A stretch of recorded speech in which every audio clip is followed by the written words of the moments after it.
Daddy, look at her! Cherish's voice rang out, bright with excitement, as she tugged on her father's hand. She pointed towards a dazzling display of dolls. Among them, one caught her eye, a doll dressed in a shimmering white gown. Her face painted with delicate detail and her soft curls, framing her face like a halo. Daddy followed her gaze, smiling as he saw the joy in his daughter's eyes. Wow, she's pretty, he said, kneeling beside Cherish to get a closer look. Cherish clasped her hands together, her eyes wide with hope. Can I have her, Daddy? Please? She's perfect. Before Tade could respond, Susan's stern voice cut through the moment. Absolutely not. Cherish turned to her mother, confusion clouding her face. Why, Mama? She's just a doll. Susan crossed her arms, her expression firm. I have told you before, Cherish. Dolls are not allowed in the house. Cherish's face crumbled. But why, Mama? What's wrong with her? Susan glanced at the doll with disdain. Dolls are not as innocent as they seem. They can lead to bad habits or even invite unnecessary influences. I won't have one in my home. But Mama, Cherish, Susan interrupted. Her tone fine now. I said no, end of discussion. Tade looked between his wife and his daughter, trying to mediate. Susan, it's just a doll. Maybe we can... No, Tade, Susan's voice was firm, her hand gesturing towards him to stop. I have made my decision. Cherish's lips trembled and tears filled her eyes. She held on tightly to her father's hand. Please, Daddy, she begged, her voice cracking. Tade knelt again, brushing a tear from her cheek. I know you're disappointed, sweetheart, he said softly, but we have to listen to Mama. Cherish sniffled, her tears spilling over as she looked back at the doll longingly. The sparkling lights around it seemed to mock her sadness. Back at home, the mood was somber. Cherish sat by the window in her room, hugging her knees as she stared outside. Her chest felt heavy, and every time she closed her eyes, she could see the doll's kind eyes looking back at her. Why does Mama hate dolls so much? Cherish muttered under her breath. 2 days later, the December sun hung low in the sky, casting long shadows across the compound as Cherish played outside with Kola, her neighbor and closest friend. Their laughter echoed through the yard as they crouched near the garden, sculpting sand castles and pretending to be architects of a grand kingdom. This is the tallest tower ever, Kola declared, patting the sand into place. Not as tall as mine, Cherish teased, sticking out her tongue. Kola leaned closer to inspect her castle, narrowing his eyes. It's tilting. Yours is going to fall any second. No, it won't, Cherry said. But just as she spoke, her tower crumbled into a heap of sand. Kola burst into laughter. Told you? Cherish crossed her arms, trying to hide her grin, when something glimmered in the sand near her feet. She tilted her head, squinting. What's that? What's what? Kola asked, leaning over. Cherish brushed the sand aside, revealing small wooden objects hidden in the dirt. She picked them up one by one. A man in a suit, a woman holding an handbag, and other tiny adult figures, each intricately carved and polished. They are toys, she exclaimed, holding them up for Kola to see. Kola's eyes widened with curiosity. Whoa, they look so real. Let me see. He reached for one, but Cherish put back. Why are you pulling back? Kola asked, surprised at Cherish's unusual behavior. That night, Cherish sat cross-legged on her bedroom floor, a small lamp casting a soft glow across her makeshift play area. The toys she found earlier, the miniature man and woman, were neatly arranged before her. They looked so lifelike in their tiny poses that it was almost as if they were waiting for her direction. Cherish picked up the man, examining his carved suit, then the woman, noting the tiny details of her handbag. She smiled, imagining them as her parents. Okay, Mr. and Mrs. Tade, she said softly, positioning them to face each other. You two have a very important decision to make tonight. She deepened her voice for the man. But Susan, it's just a doll. She moved the man figure closer to the woman, making the woman nod. Fine, just this once. Cherish clapped her hands, her grin widening. And scene! She carefully placed the figurines back on the floor, her heart swelling with the thought of her imaginary scene becoming reality. The next morning, Cherish sat on the couch, swinging her legs back and forth as her parents walked into the living room, each carrying shopping bags, Cherish, her mother called, her voice unusually warm. She looked up, curiosity flickering in her eyes. Yes, mommy, Susan sighed, setting her bag on the table. Your father and I have been talking, and well, we decided to give you an early Christmas gift. Cherish had swelled as Tade reached into his bag and pulled out a familiar doll. It was the same doll from the mall. Its shimmering dress caught the sunlight streaming through the window. Is that for me? Cherish's voice was breathless with disbelief. Her father handed it to her with a smile. Yes, sweetheart. Merry Christmas. Cherish clutched the doll to her chest, her face glowing with joy. Thank you, Daddy. Thank you, Mommy. Susan hesitated, folding her arms as she watched Cherish's delighted reaction. I still don't like dolls, she said, her tone firm. I don't know what came over me, but something told me you needed this one. Just this one, Cherish. Cherish nodded eagerly, hugging the toy tighter. I promise, I'll take care of her, Mama. She's perfect. Susan exchanged a wary glance with Tade, who shrugged as if to say what's the harm. That evening, Cherish couldn't put the doll down. She introduced it to the other toys, creating an elaborate scene where the doll was the queen of her kingdom. Her parents watched her from the doorway, their expressions a mix of amusement and concern. I don't know, Tade, Susan whispered. I still feel uneasy about it. She's happy, Tade replied, nodding towards their daughter. That's what matters.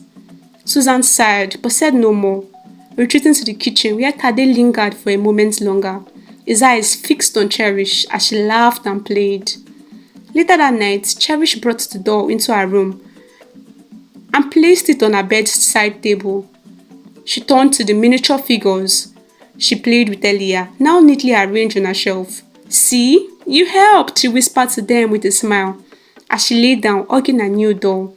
A thought crossed her mind, a fleeting realization she quickly dismissed.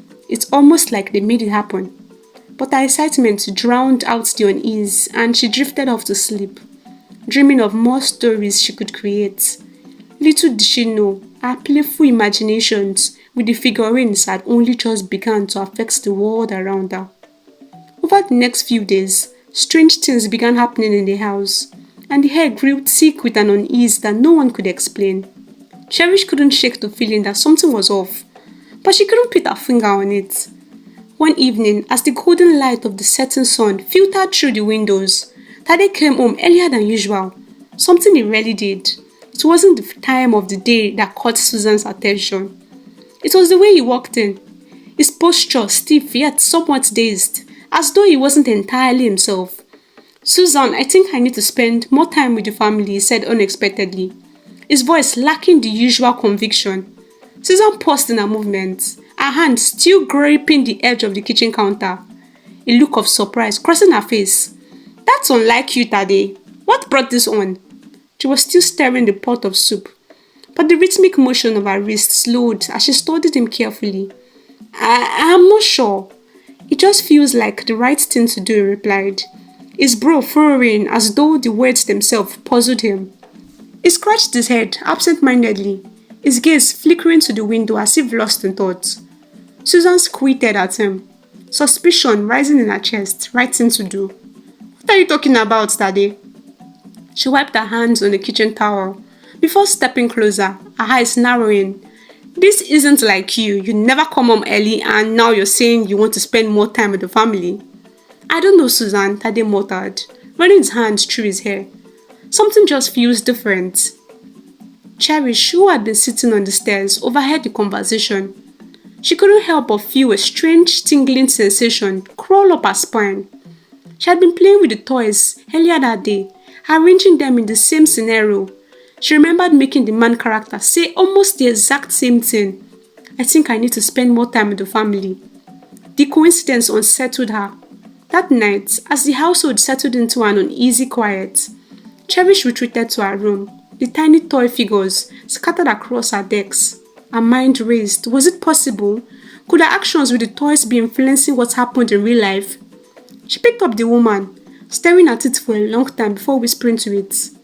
Sometimes you have to treat yourself. Her voice was soft, almost a whisper, as if testing the waters. She placed the doll down gently and then turned to her homework. But her mind wasn't on the equations or the notes in front of her. Her mind kept drifting back to that moment, to that strange feeling. She pushed the thought away, trying to focus, but the unease wouldn't leave her. The next day, Susan, who was usually so strict about spending money, returned home carrying shopping bags that rattled with the sounds of new purchases. The bags were stuffed to the brim, some clothes spilling out over the top. Cherish couldn't believe her eyes when her mother walked through the door with an armful of items. Susan smiled brightly, though it was a smile Cherish didn't recognize. "Cherish, darling, I decided it was time to treat myself," Susan said, setting the bags down on the living room couch. Cherish stood frozen in the hallway, staring in disbelief. "What? But Mom, you always said that we can't waste money. You've been talking about cutting down on unnecessary expenses." She felt the confusion in her voice, but it was laced with a growing sense of fear. I know, Susan replied with a soft chuckle. "But sometimes you have to treat yourself. Life's too short to always be worrying about the next bill, right?" Her eyes were brighter than usual, a kind of carefree sparkle that Cherish had never seen before. The words that Susan had spoken mirrored those of the woman figurine. Cherish felt the hair grow thick with an uneasy sense of déjà vu. Something was definitely happening, something she didn't understand. That night, as Susan and Tade sat together, eating dinner, the conversation between them seemed strangely distant, as though they were both following a script that had been written for them. Cherish watched them both, her heart pounding in her chest. She didn't want to believe it, but every action, every word, seemed to be coming from her toys. It was as if they were living out the things she had made them do. The next day, Cherish decided to test her theory. She set up the toys once again on her decks. The man and the woman figures, along with the child, were arranged in a scene where the man would talk about going on an adventure. Cherish hesitated for a moment, looking out of her window. It was a beautiful day. Maybe she could convince her parents to take her to the park. After she had whispered the words to the toys, she left her room quietly. A few hours later, Susan entered her room, unexpectedly, a warm smile on her face. "Cherish, how would you like to go to the park today? It's a nice day outside, and we haven't spent time together in a while." Cherish had skipped a bit. The exact words she had made the woman doll say earlier. "Let's go on an adventure," she echoed in her mind. It was too much to be a coincidence. The realization that she could influence the world around her thrilled Cherish at first. She felt like she had discovered a secret power, a key to bending reality to her will. At first, the changes were small but impactful. Simple gestures, fleeting moments. When she made the dolls act lovingly, her parents would suddenly become unusually affectionate. Susan would pause in the middle of her busy routine, and Tade would put down his newspaper to give her an unexpected kiss on the cheek. Cherish would watch, a secret smile tugging at her lips, marveling at the power she wielded. When she made the toys argue, her parents would bicker over the smallest things. A missed phone call, a forgotten chore, or a miscommunication would escalate into a full-blown disagreement. It was almost too easy, too satisfying, but everything changed the day she made the woman doll fall off the decks. It wasn't a planned move. She had simply been mimicking something she'd seen in a show. A moment of petty frustration. She pushed the figure with a little more force than she intended, and the woman doll dislocated its ankle. She didn't think much of it until the next morning. Cherish was still in her pajamas when she heard Susan's sharp cry from the kitchen. "Ah!" Her mother's voice echoed down the hallway full of pain. Cherish's heart dropped into her stomach, and she rushed towards the sound, her feet barely touching the floor. She found Susan standing at the kitchen counter, holding her ankle, wincing in pain. A bottle of orange juice lay shattered on the floor beside her, its contents spilling across the tiles. "Mama, are you okay?" Cherish gasped, panic rising in her chest. Susan looked up at her, her face tight with pain, but trying to smile. "It's nothing," she said, attempting to stand. But she winced again and fell back onto the counter. "Just slipped on the floor. I must have been careless." Cherish stared at her mother, the explanation not adding up in her mind. She felt a cold, sinking feeling in the pit of her stomach. Careless? No, that wasn't it. The image of the woman doll falling off the decks flashed in her mind. She knew what she had done. The toys, they were real. The things she made them do, they were happening. Her mind raced as she tried to hold back tears. What had she done? "Mom, are you sure? Do you need to go to the hospital?" Cherish's voice was barely a whisper as she knelt beside her mother, trying to comfort her, though she felt nothing but guilt gnawing at her insides. Susan smiled softly, brushing her daughter's concern aside. "I'll be fine, sweetheart. It's just a sprain. A little rest and I'll be good as new." But Cherish didn't hear any of it. She couldn't stop thinking about the dolls on her decks, the ones she had pushed that had made her parents act in ways they never did before. Tears welled up in her eyes as she stood up. She turned away from Susan, her hands trembling. "I'm sorry, Mama," she whispered, her voice thick with emotion. She had no idea how to fix what she had broken. That afternoon, Cherish's heart was heavy with shame. She couldn't bear to look at the toys anymore. She shoved them into a box, burying them under layers of books and old papers. She closed the lid tightly, as if sealing them away would make everything go back to normal. She carried the box outside and tossed it into the backyard, her hands shaking with regret. But even as she turned away, she couldn't shake the feeling that something wasn't right. That night, as she lay in bed, her mind whirling with the consequences of her action, she heard something.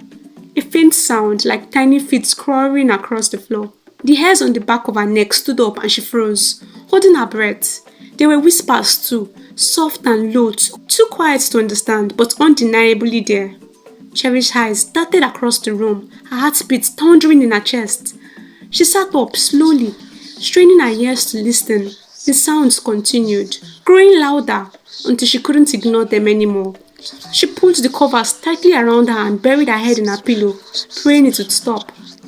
The next morning, when Cherish groggily opened her eyes, she felt the chill in the air. The faint whispers had stopped, but the dread still clung to her like a second skin. When she stumbled out of bed and walked to her decks, her heart skipped a beat. The toys were back. She had tossed them out, she was sure of it. But there they were, sitting on her decks, arranged in a perfect circle. The man doll, the woman doll, and the child doll, all facing each other as if though in the middle of a meeting. The tiny eyes locked in silence. They weren't just toys anymore. They had a life of their own, one that Cherish couldn't control. She stepped back, a cold shiver running down her spine, her mind screaming at her to stop it, to never touch the toys again. But it was too late. The damage had already been done. For the next few days, things grew even stranger. Cherish would wake up to find the toys positioned in ways that seemed to affect the adults in her life. The woman doll would be holding a toy phone, as though calling someone, and the next day Susan would suddenly announce that she had made an impromptu call to her sister, or the man doll would be sitting in a chair with his arms crossed, and Cherish would overhear her day arguing with a neighbor about something trivial. Every arrangement, every gesture made by the toys seemed to echo through her life, growing stronger and more deliberate with each passing day. It wasn't just her parents anymore. The effect spread. One day, she overheard her neighbor, Mrs. Ijoma, sobbing on the phone, her words barely audible through the walls. "I didn't see it coming. It's over. I'm done." Mrs. Ijoma and her husband had been together for years. And the news of their separation shocked everyone in the neighborhood. But to Cherish, it was no coincidence. The toys had arranged themselves the night before, in a way that mirrored a heated argument between the man and woman doll. It was as if the dolls had set the scene and the real life followed their lead. But it didn't stop there. The next day at school, Miss Okafor, who was normally composed and patient, was acting irritable and snappy. She snapped at the student for asking a simple question. Her tone sharp and unforgiving. Cherish watched in disbelief as her teacher's mood shifted, becoming more and more unpredictable. Throughout the day, it was as if the toy dolls were playing out their own drama, and the world was simply following their lead. Cherish couldn't ignore it any longer. The toys were no longer a harmless game. They had taken on a life of their own, and they were controlling more than just her family. They were controlling everything. Fear and guilt gnawed at her constantly. What had she unleashed? What would happen next? And most terrifying of all, what if she couldn't stop it? The heat of the afternoon sun beat down on the small compound, its golden rays casting long shadows over the children as they played outside. Cherish sat cross-legged on the ground, fidgeting with a few pebbles, her mind far from the simple game of the day.